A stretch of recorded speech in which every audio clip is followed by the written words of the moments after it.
Je vous prie maintenant d'accueillir Aurélia. Tous vos applaudissements, comme disait Jacques Martin. À chaque fois, c'était une blague. Bonsoir. Je vais vous lire un texte qui a pour titre L'eau d'un homme. François, mon père, s'appelait François Baudelaire. Et il me disait, Charles, levez les yeux quand Dieu vous parle. Puis au bout de ses bras, il me hissait pour me montrer le ciel. Mais vite, je retombais. Son absence m'a laissé par terre. À force de lever les yeux vers Dieu, de pencher sa tête en arrière, il est tombé dans le trou béant qui s'ouvre à chacun de nos pas, le néant qui nous suit pas à pas, qu'on se sauve ou pas, qu'on se sauve ou pas. Depuis, je vous cherche, papa. J'ai fourbi le bleu du ciel pour l'enfourner dans des fioles douteuses, flocons de mort dans des flocons d'éther. J'étais parfois si terre à terre. À temps humé sur vos épaules, ce souffle glacé, le froid dans mon cœur s'est levé. Aucune bouche de femme encore pour fondre la glace qui me dévore. J'ai noyé mon ciel à leur suffocation, mais pas assez de chaleur, ni assez infernale pour brûler l'envers de ce décor. Tout se retire de moi sans même que je m'exile.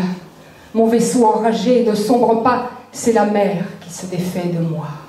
Et je reste échoué là, sans rivage, au fond d'un cratère profond comme un désert. 100 millions d'années de pluie pour former l'océan.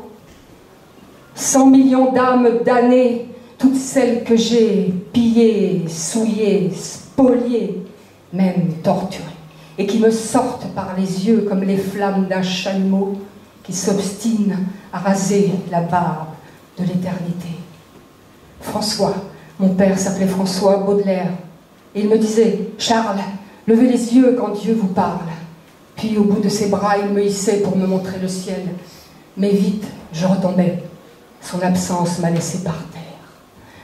À force de me tortiller comme un ver, je me suis enlisée dans le fumier nourricier. Regardez-moi, le sourire, au ras de la boue. Délivrez-moi de l'espoir. Un dernier coup, par pitié, sur ma tête de clou. Ou bien, enfoncez-la dans le tunnel moisi. Ou plutôt, dévissez-moi de cette tête qui pourrit à la rainure de mes flacons infects. Infects. Ôtez surtout de moi votre ciel qui mentait.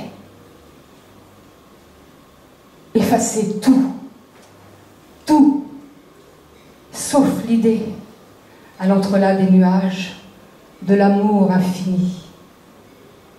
Celui qui s'évertue à dispenser l'oubli aux frissons de nos âmes. Chien fidèle, refluant vers une ultime caresse.